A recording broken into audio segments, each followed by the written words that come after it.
ಎಲ್ರಿಗೂ ನಮಸ್ಕಾರ. ಇದು ನಂದು 2ನೇ ವೀಡಿಯೋ. ನಾವು ಬೆಂಗಳೂರಿಂದ ಕ್ರಿಕೆಟ್ ಆಡೋಕ್ಕಂತ ಹೋಗಿ ಕ್ರಿಕೆಟ್ ಆಡಿ ಬರ್ತಾಯಿದ್ವಿ ನೈಟು. ಬರ್ಬೇಕಾರೆ ಎಲ್ಲ ಕನ್ನಡ ರಾಜ್ಯೋತ್ಸವದ ಇದನ್ನ ಹಾಕ್ಕೊಂಡಿದ್ರು. ಫುಲ್ ಬಾವುಟ ಇದ್ದು ನಾವೆಲ್ಲ ಹಾಕ್ಕೊಂಡ್ರೆ ಅದು ನೋಡಿ ಹಾಡು ಹೇಳ್ಕೊಂತ ಬರ್ತಾಯಿದ್ವಿ. ಅಲ್ಲಿ ಪಕ್ಕದಾಗಿರೋ ಹೂ ಮಾರ್ಕೆಟು ಊಟ ನೋಡೋಣ ಅಂತ ಹೋದ್ವಿ. ಫುಲ್ ನಮ್ಮ ಮನೆ ಕಡೆಗೆ ಹೋದ್ವಿ. ಇರೋಬರೋ ಆಟೋಸು ಎಲ್ಲ ನಮ್ಮ ಕಡೆನೇ ಬರ್ತಾಯಿದ್ವು.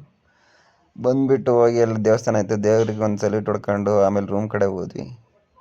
ರೂಮ್ ಕಡೆ ಇದ್ದ ಅಲ್ಲಿ ಇದ್ದಿದ್ದು ನೋಡಿ ನಮ್ಮನ್ನು ಬೆನ್ನತ್ತು. ನಾವು ಬೇಗ ಹೇಳ್ಕೊಳ್ತಾ ಹಂಗೆ ಹೋದ್ವಿ. ಆ ರೂಮ್ ಹತ್ರ ಹೋಗ್ಬಿಟ್ಟು ನಿಂತ್ಕೊಂಡು ನೋಡಿದ್ವಿ. ನಮ್ಮ ರೂಮ್ ಅದಕ್ಕೆ ಸುಸ್ತಾಯಿತು ಅಂತ ನಾವು ಸುಮ್ಮನೆ ಆದ್ವಿ. ಮತ್ತೆ ಅಲ್ಲಿದ್ದಾಗ ಮತ್ತೆ ರಿಟರ್ನ್ ಹೊರಟ್ವಿ. ಸುದೀಪ್ ಸರ್ ಮನೆ ನೋಡೋಣ ಅಂತ ಮತ್ತೆ ಹೋದ್ವಿ.